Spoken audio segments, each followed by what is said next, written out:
आपल्या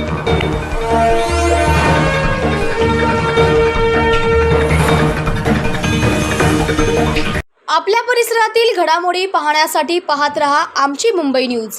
मुंबईच्या मतदारसंघामध्ये आमच्या मागे जनतेचा आशीर्वाद आहे, जनतेच्या शुभकामना आहे, जनतेचा पाठिंबा आहे। असं एकदा नव्हे तर गुड मॉर्निंग शुभ प्रभात म्हणण्यापासून तर रात्रीपर्यंत सांगतात। आणि आता भीती वाटते का? त्या ठिकाणी लोकांना हा अधिकार आपल्या संविधानाने दिलाय, निवडणूक आयोगाने दिलाय की जसा प्रचार आपण आपल्या विचाराचा करतो तिथं सामान्य जनता नोटावर मतदान करा असं म्हणण्याचा अधिकार त्यांनाही आहे।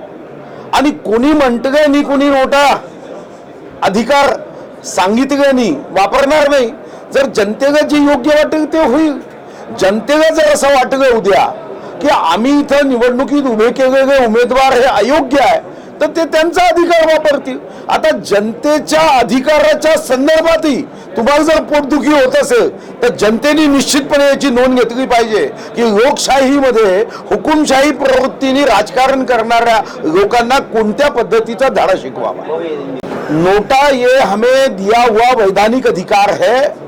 आम जनता को अगर जो उम्मीदवार पार्टियों ने खड़े किए हैं, जो प्रत्याशी खड़े किए हैं वो योग्य नहीं है, वो जनसेवा के लिए अयोग्य है, तो उन्हें इस विषय को लेकर नोटा पे वोट देने का अधिकार है।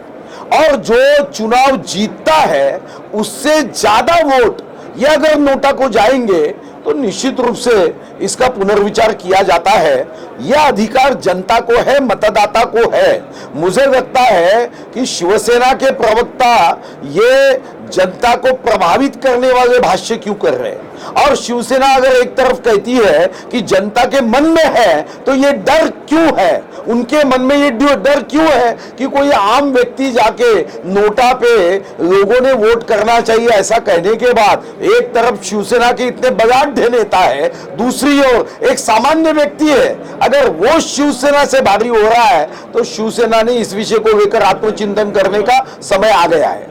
असं आव्हान दिलं असेल तर निश्चितपणे चिंतेची बाब आहे।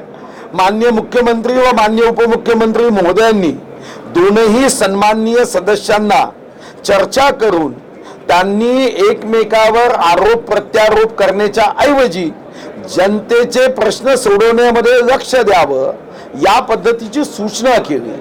मला वाटतं की पुन्हा जर असं कोणी म्हणत असेल तर माननीय मुख्यमंत्री आणि माननीय उपमुख्यमंत्री या संदर्भात योग्य ती नोंद घेतील। असं आहे की त्या प्रस्तावाला जेव्हा मान्यता दिली ती फक्त बच्चू कडूंच्या मतदारसंघापुरती नव्हती, त्या प्रस्तावाला सन्माननीय रवी राणा यांचंही अनुमोदन होतं। आणि म्हणून त्या प्रस्तावाला मान्यता देतानाच या संदर्भामध्ये सर्वांनीच त्या प्रस्तावाच्या मंजुरीचं स्वागत केलं की बच्चूभाऊ कडू आणि रवी राणा या विषयावर एकमत आहेत याचा आनंदही व्यक्त केला। तुम्ही प्रयत्न केला होता की चांगल्या सांगून केला सगळा विषय आटपेल, परंतु हा विषय वादवादातच चाललाय। कुठे ना कुठे सरकारवर याचा प्रभाव पडताना पाहायला मिळतो। प्रश्न सरकारवर प्रभाव पडण्याचा नाही, एकूणच राजकीय क्षेत्रामध्ये आता सर्वांनाच आणि विशेष करून ज्यांना जनता विश्वास व्यक्त करत निवडून देते त्यांनी आपल्या मर्यादेच्या मध्येच भाष्य करणं हे गरजेचं आहे। असं सर्वदूर आता यावर चर्चा सुरू झाली आहे आणि सर्वदूर अशीच अपेक्षा व्यक्त केली जात आहे की लोकप्रतिनिधींनी बोलताना या बाबतीमध्ये निश्चितपणे भान ठेवावं ही अपेक्षा है। कौन है भैया आरोप करने वाले? इन लोगों को इतना भी सामान्य ज्ञान नहीं है कि माननीय अजीत दादा ने जब मेरी जब सुरक्षा निकाली थी तो माननीय अजीत दादा का क्या स्टेटमेंट था कि इसका कोई सरकार से संबंध नहीं होता। हर व्यक्ति को जो उसकी सुरक्षा के बारे में गंभीरता होती है उसका एक मूल्यांकन किया जाता है, उसके लिए एक समिति है। वो समिति अपने अहवाल के आधार पर मुख्य सचिव के साथ चर्चा करती है और निर्णय करती है। तो सरकार का क्या संबंध है?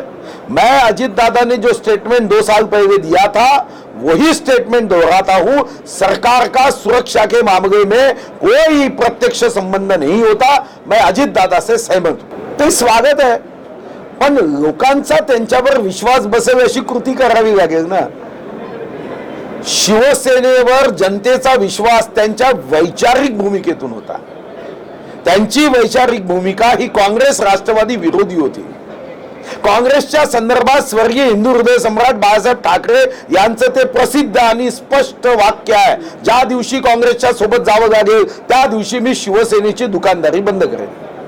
आता प्रश्नच कुठे उपस्थित आहे, तुम्ही पोहरादेवी जा की बाकी कुठेही जा, सामान्य शिवसैनिकांचा विश्वास हा स्वर्गीय हिंदू हृदय सम्राट बाळासाहेब ठाकरेंनी उभी केलेली ही जी शिवसेनेची वैचारिक जी मजबूत भिंत आहे, त्या भिंतीला तडा देणारी कृती केली तर जनता विश्वास कसा ठेवेल. तो आज कोर कमेटी की मीटिंग है और कल भी मीटिंग है. मिशन 48 के तौर पर क्या बीजेपी अभी से तैयारी में जुटी है? देखो भाई, जिस दिन पिछला 2019 का चुनाव समाप्त हुआ उस दिन से ही भारतीय जनता पार्टी जन जन के मन मन तक भारतीय जनता पार्टी का देशभक्ति का विचार पहुंचे.